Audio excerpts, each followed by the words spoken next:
Once again, we ended the last video with some of the parts and themes of this astronomy class that I'll be focusing on as we go.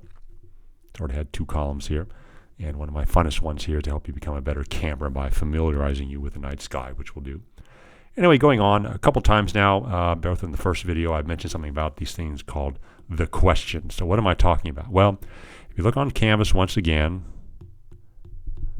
then as promised, there's a whole list of questions on there. And there's about 48 of them in total.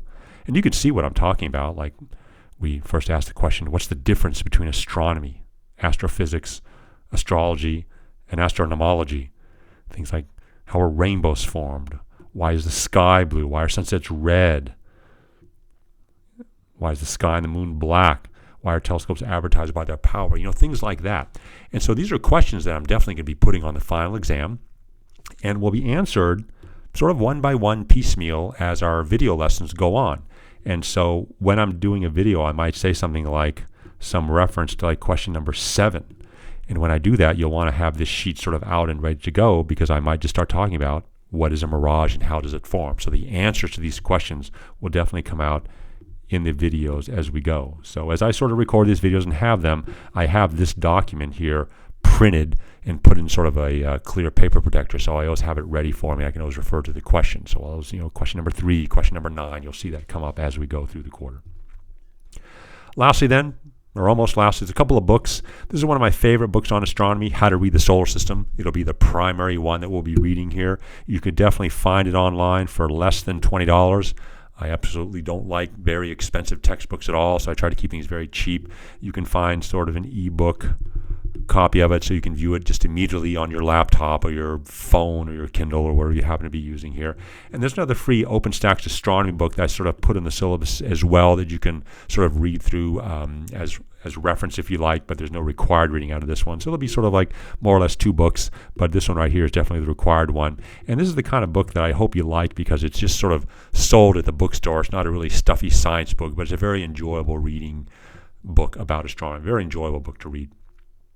Lastly then, just a bit on the calendar as we get started. Again, you can find this on Canvas as well. As always, another document on Canvas here. I've got it sort of categorized according to week. Here we are, April 6th, getting started here. And this is the reading column here. So you'll see that this week I'm sort of hoping or expecting that you'll read chapters 1 and 2 of that How to Read the Solar System book. I'm not sure exactly what I'll do with these boxes as we go. I might fill in the topics, or I might just leave them blank. But the two-dimensional calendar sort of gives you a perspective of where we're going in the class. And in particular, you can see that I'll have a so-called Big Dipper lab coming out a week from Monday on April 13th.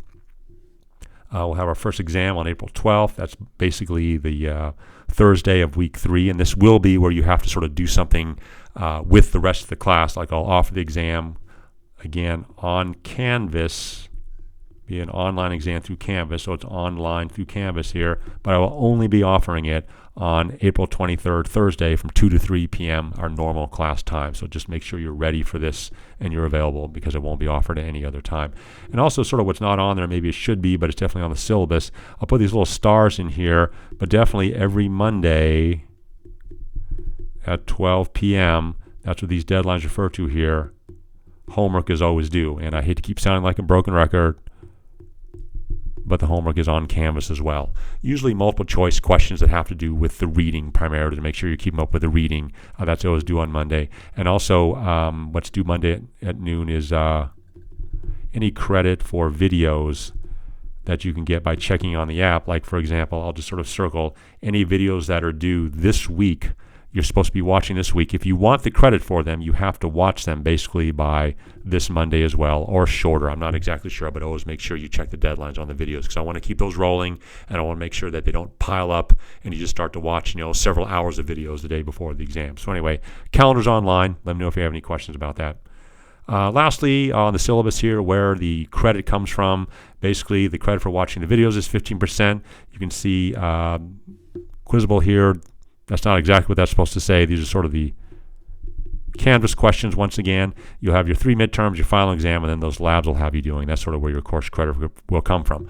Class isn't curved. I'm definitely going on the 90-80% sort of grade scale, and I do use the plus minus system in there, which is roughly a third of each grade category, so keep that in mind. Also, if you have any problems with a grade, you think something should be corrected or was graded wrong, make sure you tell me within 1 week of that item being graded, or else I can't make any changes after that. And that, believe it or not, is the end of my class introduction.